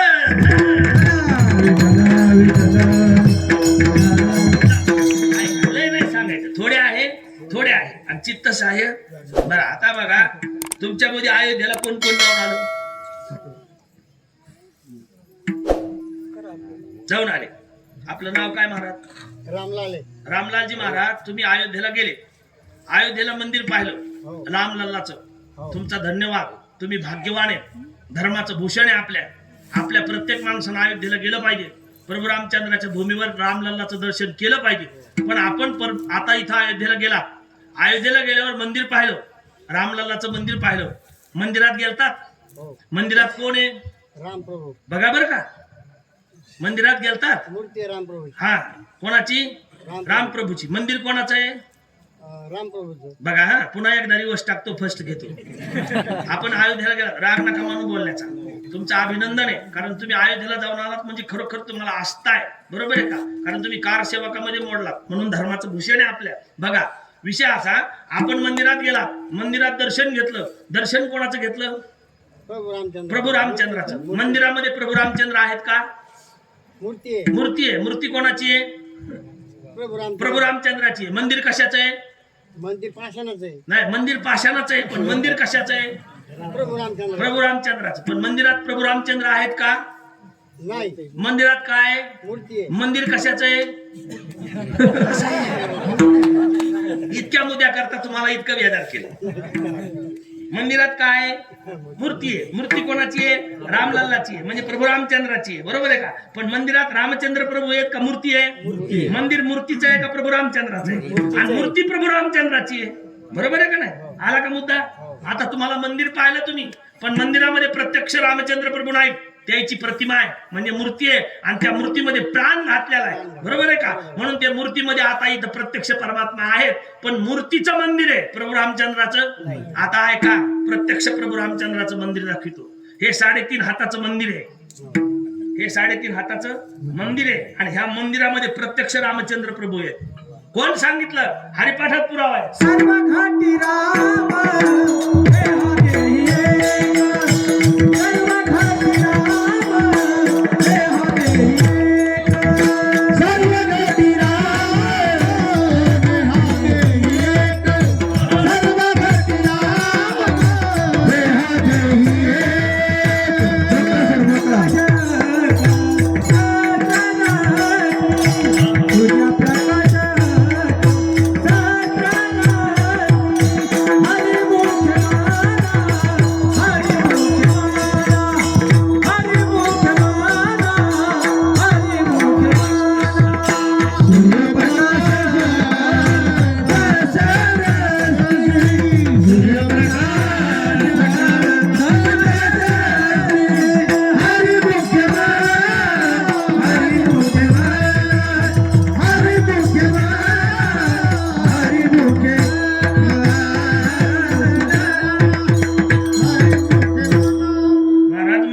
तुझ्या प्रकाश सहस्र रश्मी.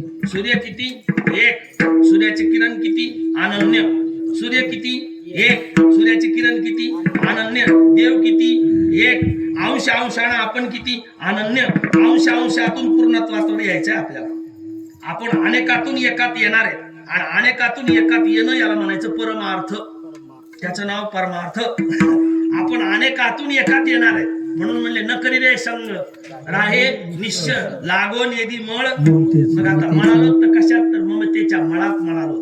ही ममता आपल्याला मळवायली, ह्या ममतेमुळे आपण एकमेकाच्या असणाऱ्या संबंधात अडकलो, आणि आता हा संबंध जो झाला याला कारण फक्त ही ममता आहे, आणि ह्या ममतेच्या संबंधामुळे आपण म्हणालो तर महाराज म्हणते की हिचा मळ लागू देऊ नका. या नावे अद्वैत खरे ब्रह्मज्ञान अनुभवा वाचोनी बडबडती. मग महाराज परमात्म स्वरूपाचा अंगीकार करण्याकरता काय करावं लागेल? म्हणजे शुद्ध भजन करावं लागेल. मग आतला परमात्मा जो आहे, जो वास्तविक सत्य आहे, जो सत्य परमात्मा आहे, ज्याला आता इथं प्रमाण सांगितलं महाराजांना, सारा दयामध्ये मी. मग आता पाहायचं आहे का? म्हणले हो. कोण दाखविणार? म्हणले संत दाखविणार. कुठे आहेत? म्हणले ते सुद्धा आत आहेत. संत सुद्धा कुठे आहेत? आत आहेत. आणि ह्या संताच्या संगतीत आपल्याला हा परमात्मा कळणार आहे. कसा कळणार? एकदा भजन करा, सांगतो.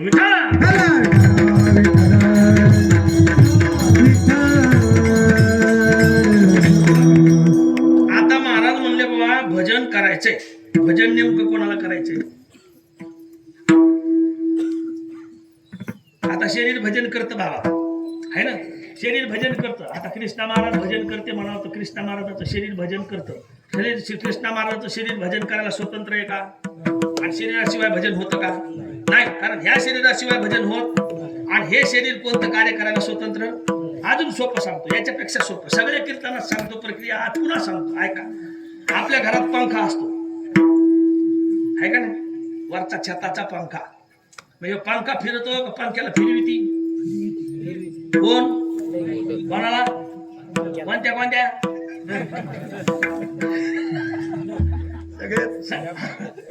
आता हे कंबर बांधून उभा आहे, हे पंखा, याला कोण फिरविती? हा, हे वाजणारे दोन पंखे, यायला कोण फिरविती? नाही, आहे का नाही? भगवान महाराज म्हणजे उमेदवार आहे, तरी सुद्धा तीच फिरविती. हे सगळे मायबाप, बाबा सगळं, बाबा सगळं, सगळी मंडळी ही विलेकरी बाबा चौकदार महाराज सगळं, ह्या सगळ्या पंख्याला कोण फिरविती?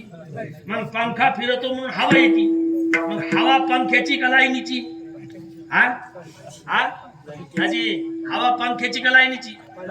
हा हा दोहेरी पेरल्यावर कडबा जास्त होता.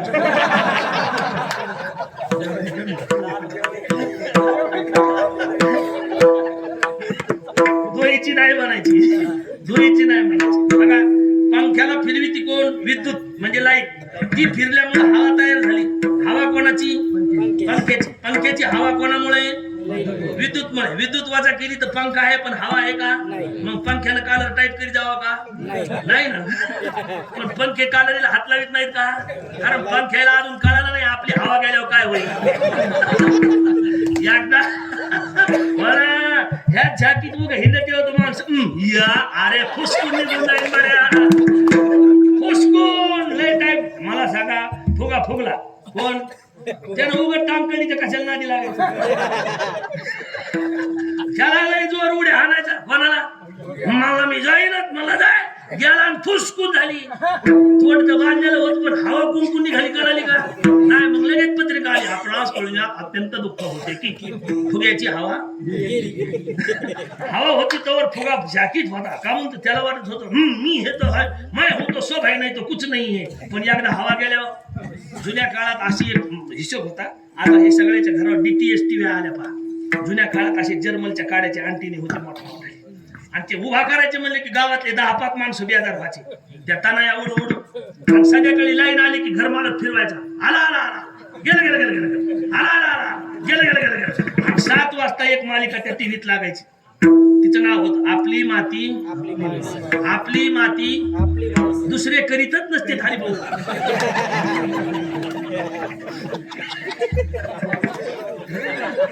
हे ध्यानात ठेवा तुम्ही, कारण हे पुन्हा तुम्हाला कीर्तनात कोणी सांगणार नाही.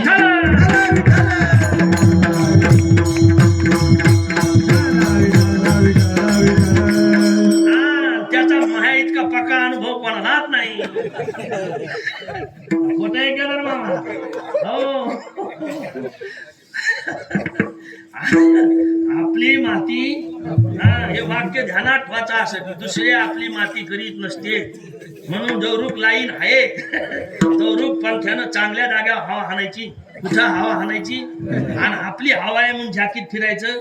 कारण लाईन कवा जाईन याचा नियम, हा दृष्टांत संपला. सिद्धांत सांगायचा. 3.5 हाताचा पंखा आहे, याच्यामध्ये लाईन म्हणजे विद्युत म्हणजे ऊर्जा आहे. ती ऊर्जा कोणती? तर चैतन्य रूपी ऊर्जा आहे. आणि हे प्राणवायू जोपर्यंत चालू आहे, ही चैतन्य रूपी ऊर्जा जोपर्यंत चालू आहे, याचं येणं जाणं जोपर्यंत चालू आहे, अहम सोहम अहम सोहम अहम सोहम असा जो काही संबंध आहे, किंवा सोहम सोहम सोहम सोहम असा जो काही संबंध आहे, याच्याकडे लक्ष द्यायचं. आणि माऊली हरिपाठच सांगतात, आजपा जपणे उलट प्राणाचा तेथेही मनाचा. मग याला निर्धारावर आणण्याकरता लक्ष केंद्रित करावं लागेल. आणि याला जर एकविध करायचं असेल तर भजन करावं लागेल. पण महाराज याला एका जागेवर बसू देत नाही.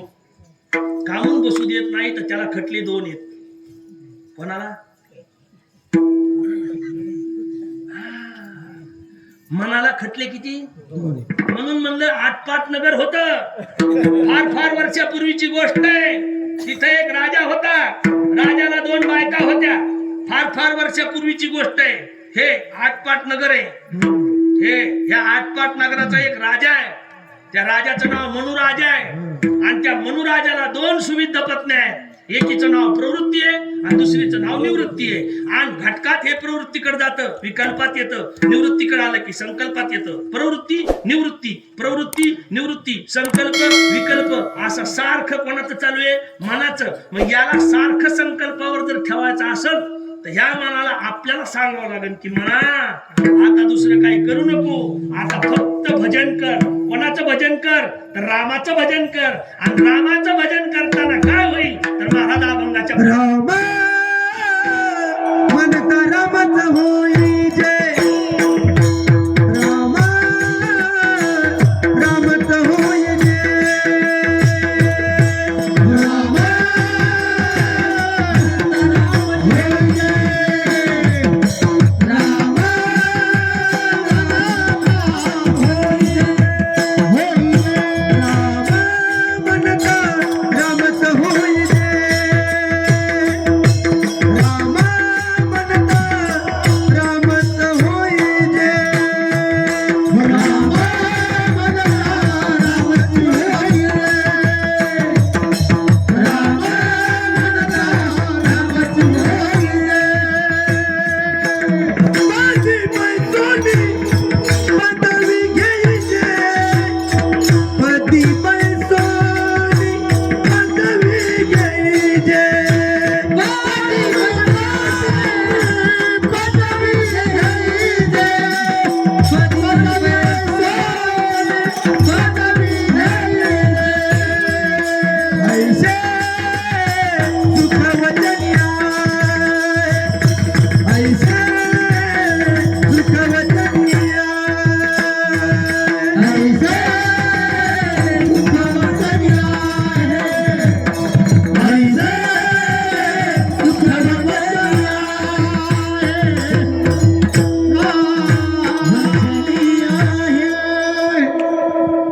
आपल्याला मदत चाल म्हणायची नाही.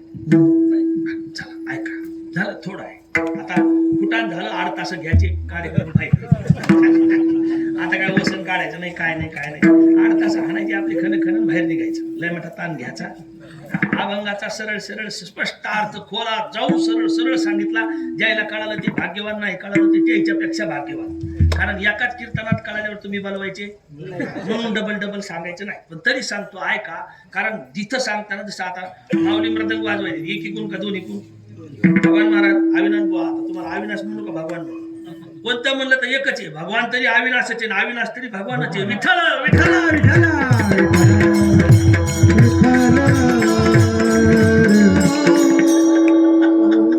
खोट आहे नाही ना महाराज. असं कच होईल ते. हे एक इकून वाजवावं लागतं का 2 इकून? बघा आता तुम्ही किती चाटी चक्रधर हाणला तर केलं पण उत्तरणीला धुमात हात घालावा लागतो का? हा त्याच्याशिवाय पूर्ण होतं का ते? नाही होत ते आहे ना. तसं एक इकून बोलायला जमत नाही. बोला तर महाराज म्हणते हे सगुण म्हणावं तर हे निर्गुण आहे, आणि निर्गुण म्हणावं तर हे सगुण आहे. मग तुझं सगुण म्हणू की आणि दोन्ही एकू? हे ज्याला कळालं तो धन्य आहे. विठ्ठल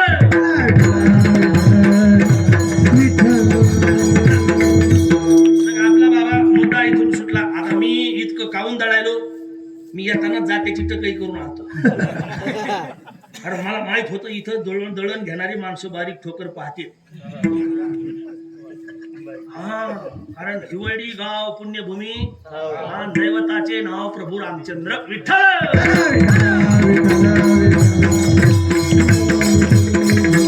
आता समजा आपण चक्कीत गेलो दळण घेऊन आहे का. आता हे आपल्या साऊंड सिस्टीम वाल्या भाऊनं भोंगा आडवा बांधलाय, पण चक्कीचा भोंगा उभा असतो असा आहे का नाही.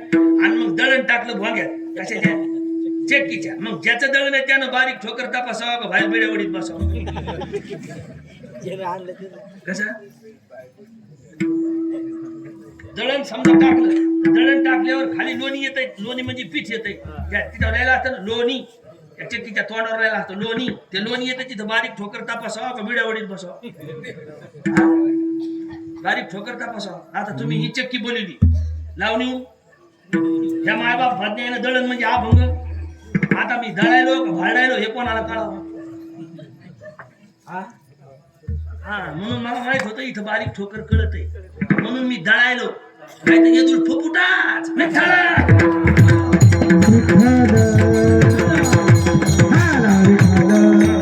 कारण आमचे जाते लय लय दी काही करीत नाहीत आम्ही. फक्त तुम्हालाच म्हणतो चिंतने चिंतने तदरूपता. आणि बाहेर गेले की आमचं सुरू होतं मोती गावाला 3,000 दिले, हिवळी 2,000 दिले, उद्या घालूद्या 6,000 मागायचे. आमचा दुसरा विषयच नसतो, कारण आमचा विषय तो झाला.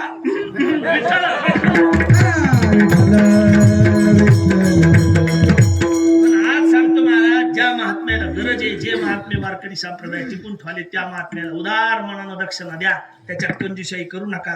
आमच्यासारख्याला नाही दिली एखादबार तरी भागत आहे, पण ज्या महात्म्याला गरज आहे त्या महात्म्याला सरळ हातानं मदत करा. कारण आपला वारकरी संप्रदाय जोपर्यंत चालन तोपर्यंत आपला धर्म त्रिकालाबाधित आहे. ज्या दिवशी हे सप्ते बंद पडले त्या दिवशी आपला धर्म संपला. विठ्ठल.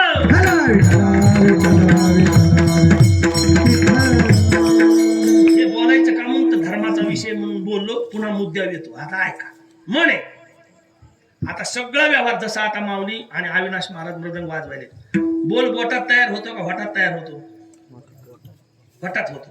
वटातला बोल तयार झाला की बोटात कृतीत येतो. पण वटात बोल तयार व्हायच्या आधी तो अंतकरणात तयार होतो. आंतरीचे धावे स्वभावे. मग बाहेर आल्यानंतर हा बोटाद्वारे कृतीत आला आणि ह्या उपकरणाच्या माध्यमातून पुन्हा कानाद्वारे आलता कुठून आणि गेला कुठं. असं झालं तर भजनाचं सार्थक आहे. विठ्ठल.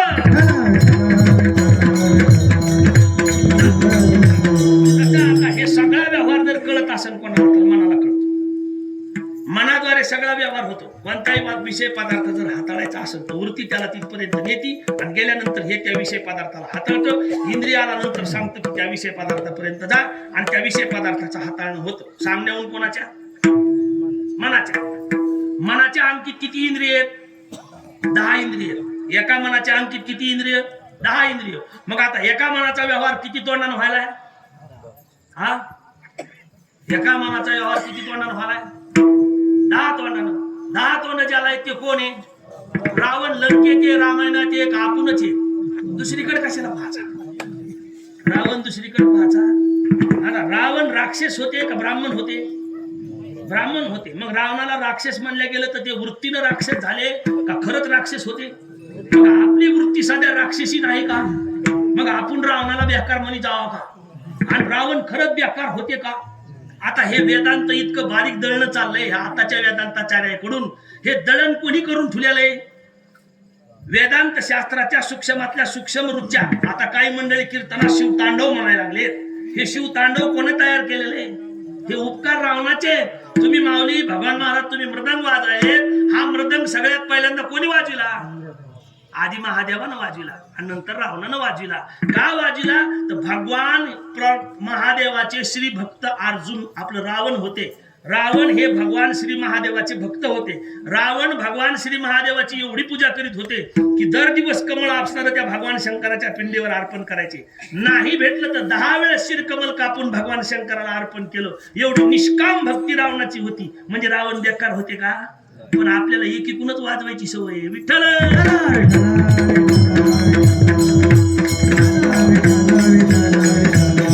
म्हणून रावणाकडे पाहण्याचा दृष्टिकोन बदला. कारण रावणाची सैनिक ज्यावेळेस युद्धामध्ये मेले परत ते जिवंत झाले आणि रामचंद्र प्रभूची वानर सेना युद्धामध्ये ज्यावेळेस गतप्राण झाली परत ती जिवंत झाली. कारण रावणाच्या सैनिकाच्या चित्तामध्ये सातत्यानं ध्यान कोणाचं होतं? रामाचं ध्यान होतं. आणि रामाचं ध्यान करता करता ते मरण पावले. म्हणजे त्याच्या अंतकाळाला मुखाला नाम कोणाचं आलं? महाराज म्हणजे अंतकाळी ज्याच्या असं प्रमाण येते. म्हणून सातत्यानं मुखात परमात्म्याचं नामस्मरण आलं पाहिजे. सातत्यानं परमात्म्याचं भजन जर होत असेल तर ह्या भजनाला कारण कोण आहे तर सांगितलं मन. पण आतापर्यंत ह्या मनानं भजन करायला लावलं तर ते सगळ्या अनात्म विषयाचं भजन करायला लावलं. आता ह्या मनाला सांगायचं म्हणा आता हेची करी काम आणि जपे राम राम. कारण आतापर्यंत मी तुझं ऐकलंय, आता मी तुझं ऐकणार. आता तुला माझं ऐकावं लागलं. कारण का तर तुझा ऐकल्यामुळं मनोमार्गे गेला आणि हरिपाती स्थिरावला. म्हणून आता तू काय कर तर माझ्या मना लागो छंद नित्य गोविंद गोविंद. मग आता हे मन सारखं भजन करायला राम राम राम राम राम राम राम राम असं भजन सुरू झालं. भजन करीत करीत करीत संबंध असा झाला महाराज. एक परिस्थिती अशी सांगितली की ह्या मनानं प्रवृत्तीचा बाद केला आणि निवृत्तीचा अंगीकार केला. बहिर्मुख होतं ते अंतर्मुख झालं आणि अंतर्मुख झालेल्या मनानं आत पाहिलं तर आत प्रत्यक्ष परमात्म स्वरूप म्हणजे आत्मज्योती आतमध्ये दिसली. तो जो प्रकाश होता तो आत्मस्वरूपाचा प्रकाश आणि त्याच्या प्रकाशनानं हे सगळं प्रकाशित होतं. हे दुसऱ्याच्या प्रकाशनानं प्रकाशित नव्हतं. म्हणून आता इथं कळालं की मी स्वयंप्रकाशित आहे, मी दुसऱ्याच्या प्रकाशनानं प्रकाशित होणारा नाही. म्हणून माझ्यामुळे ह्या सगळ्या जगाला किंमत आहे, जगामुळे मला किंमत नाही. मग कोणी पाया पडलं काय आणि कोणी तारीख दिली काय, काही घेणं देणं नाही. मग हेही नाही आणि तेही नाही, वेगळा दोन्ही पासोनी विठ्ठल.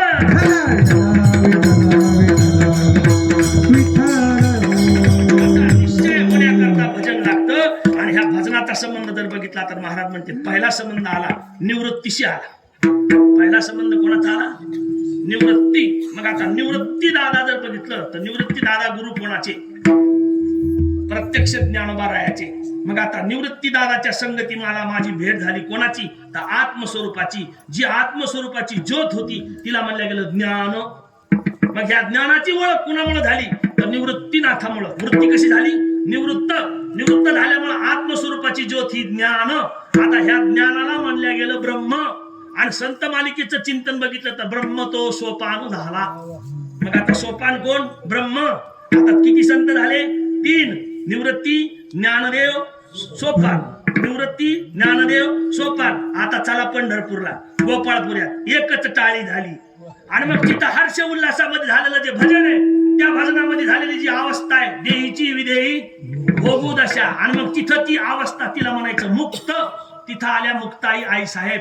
म्हणून ज्ञानदेव, निवृत्ती, ज्ञानदेव, सोपान, मुक्ताबाई या संताच्या मांदी आळीमध्ये माझं स्वरूप आहे. आणि ते स्वरूप मला प्राप्तीचा संबंध सांगतं. आणि ह्या स्वरूपावर राहायचं असेल तर मला पुन्हा भजनच करावं लागेल. पथ्यनाम.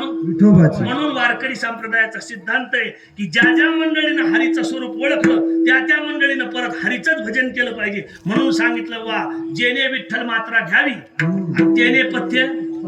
मग पथ्य काय तर पथ्य नाम विठोबाचे. म्हणून काही करीत असताना फक्त भजन करा विठ्ठल.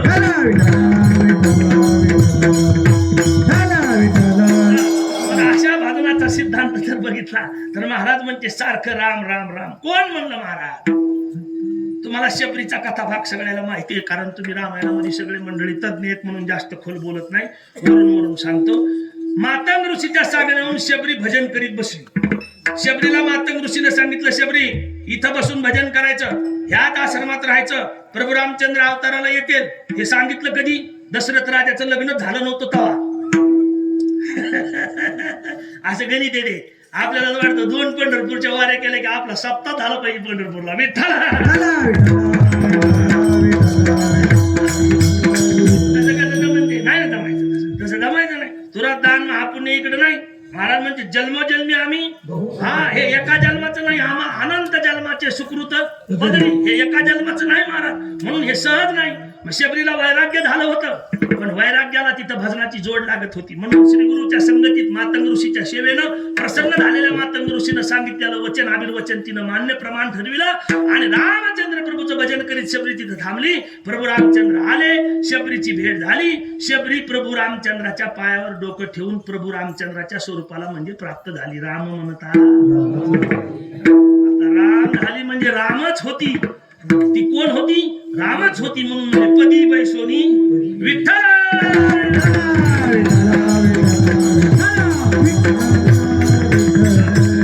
सिद्धांत आहे महाराज. मग महाराज म्हणले ह्या राम स्वरूपाचा सिद्धांत जर लक्षात आला तर हा तुमच्या लक्षात कसा आला?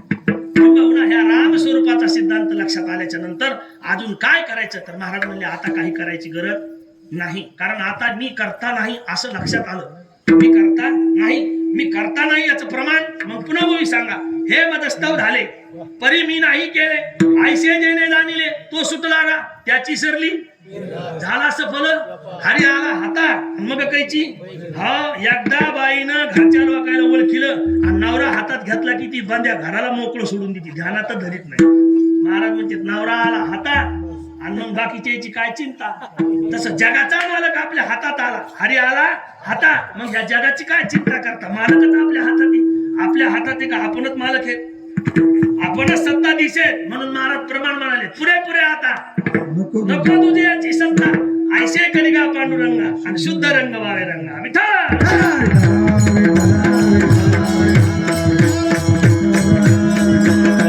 आता काही नको म्हणले आता नको म्हणा गुंतो माया जाळी कारण आता काळ जवळ यायलाय आणि ह्या काळाच्या उडीमधून सोडणारा कोण आहे तर फक्त तो परमात्मा आहे आणि मग त्याचं भजन केल्यावर काय होईल तर मग वाचे वजता शिवनाम दयानुवादी क्रोधका म्हणून पुण्यवंत भावे घेता सज्जनांची नावे म्हणून सत्पुरुषाचा संग करा सत्पुरुषाच्या संगतीत भजन करा भजनानं काय होईल तर महाराज अभंगाच्या तिसऱ्या चरणात राम रसाची ये चवी राम रसाची ये चवी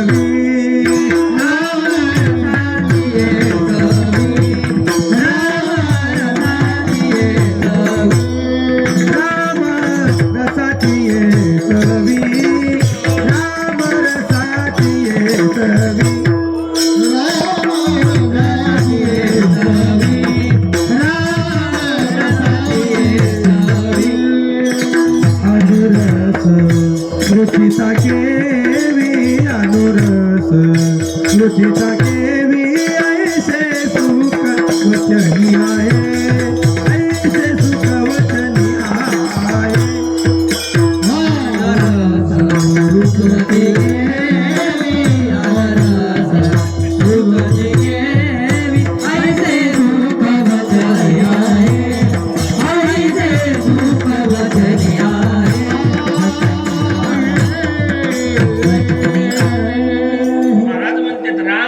चवी आण रस रुचती आता दुसऱ्या रसाची गोडी राहिली नाही का तर हा रस आता इथं स्वस्वरूपाच्या प्राप्तीला कारण आहे आणि प्राप्तीचा संबंध जर बघितला तर आता आत्यंतिक दुःखाची निवृत्ती आहे आणि परमानंदाची प्राप्ती आहे परमानंद म्हणजे मी स्वतः आहे आयम ब्रह्म तत्वमासी हा सिद्धांत आहे आणि हा श्रीगुरूच्या संगतीत आता इथं कळाला म्हणून महाराज म्हणजे कृतकृतार्थ झालो इच्छा केली ते पावलो विठ्ठल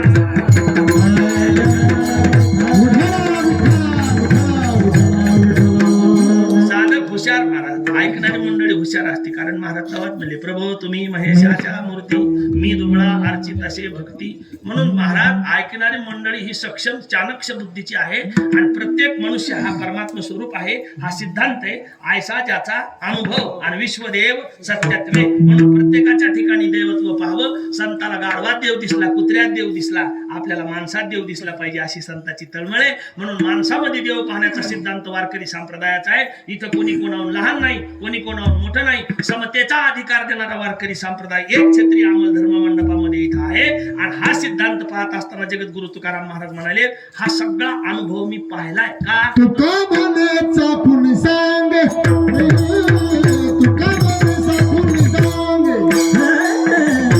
म्हणायचा पुण्य सांग तुका म्हणायचा पुण्य सांग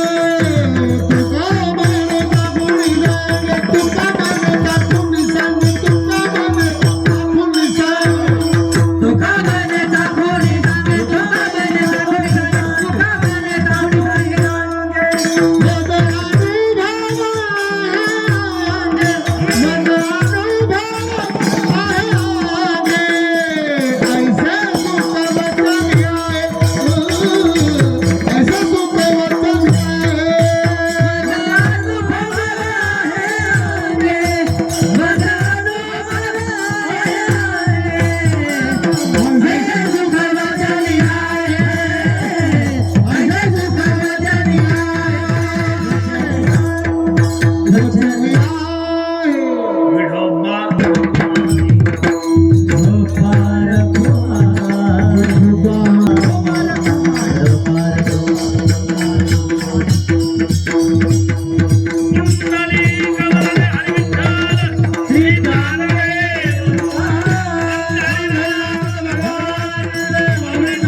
राम सप्ताह प्रभू रामचंद्राचा जन्म उत्सव महोत्सव अनादिकालापासून चालत आहे.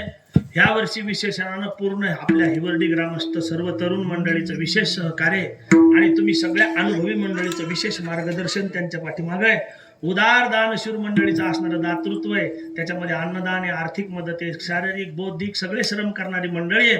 प्रभू रामचंद्राच्या चरणावर अशी प्रार्थना करू की सूर्यचंद्र जोपर्यंत आहे तोपर्यंत हा उत्सव चालत राहो, एवढीच मागणी परमात्म्याच्या चरणावर करतो. तुम्हा सगळ्या मंडळीला दीर्घ आयुष्य लाभो, कोणाच्या जीवनामध्ये कोणत्याही प्रकारचा आघात होऊ नये, सगळ्यांना असणारं सुंदर सुशील आणि ज्ञान संपन्न जीवन जगण्याचा असणारा मागणीचा असणारा इथं परमात्म्याच्या चरणी असणारी सेवा समर्पित करू. तुम्हा सगळ्या साधक मंडळीच्या माता भगिनी थोर स्त्री आबाल पुरुष वृंदांच्या सगळ्यांच्या चरणावर बाहेरून घेऊन आलेल्या सगळ्या मंडळीच्या चरणावर सेवा समर्पित करतो. आबा आपल्या आता मोठ्या मनाचा मोठेपणा करून कीर्तनात आता उभे बाबा आहेत, आमचे देशमुख महाराज आहेत, सगळी महाराज मंडळी आता तुमच्याच गावचे रत्न केदार महाराज आहेत, इकडं राजभाऊ महाराज आहेत, मोटरकर महाराज आहेत, आमचे कृष्णा महाराज आहेत, सगळी मंडळी एक एकावन्न बळी अरे प्रत्यक्ष दोन्ही भागवतकार महाराज पुढे बसलेले, तुम्ही सगळे ज्ञानी मंडळी आहेत. तुमच्या सगळ्याच्या चरणावर आमचे विनेकरी बाबा आहेत, दोन्ही चोपदार आहेत, एक प्रकाश महाराज दुसरं नाव महाराज प्रत्यक्ष दत्त आणि चोपदार दत्तच आहेत. कारण नाथाच्या घरी चोपदारी दत्त करीत असे दत्त प्रभून नाथ महाराजाच्या घरी चोपदारी केली, म्हणून तुम्ही सगळे मंडळी धन्य. पुनश्च तुमच्या सगळ्याच्या चरणावर सेवा समर्पित. वाणीतून काही अपशब्द गेले असतील माझ्या वाणीचा दोष, जे सदचिंतन असेल ते श्री गुरुच्या चरणावर. तुमचं नाव काय भाऊ? अतुल शिलवंत. अतुल शिलवंत. तुम्ही गावचेच आहेत? नाही, बरं. हे तुमच्या युट्यूबचं नाव काय? गजर आनंदाचा. गजर आनंदाचा ह्या युट्यूब चॅनलचे मालक अतुल भाऊ शिलवंत यांना सुद्धा असणारा धन्यवाद. कारण ते इथं आले, त्याने ही आपल्याला सेवा दिली. तुमच्या सगळ्या ग्रामस्थ मंडळीचं चित्रीकरण अख्ख्या भारतात महाराष्ट्रात करायले, म्हणून त्यांच्या सुद्धा जीवनात उन्नती उत्तर वाढत जावं अशी परमात्म्याच्या चरणी प्रार्थना करू. आणि आपली साऊंड सिस्टीम गावचीच आहे, म्हणून तुम्हाला सुद्धा धन्यवाद. ज्ञानेश्वर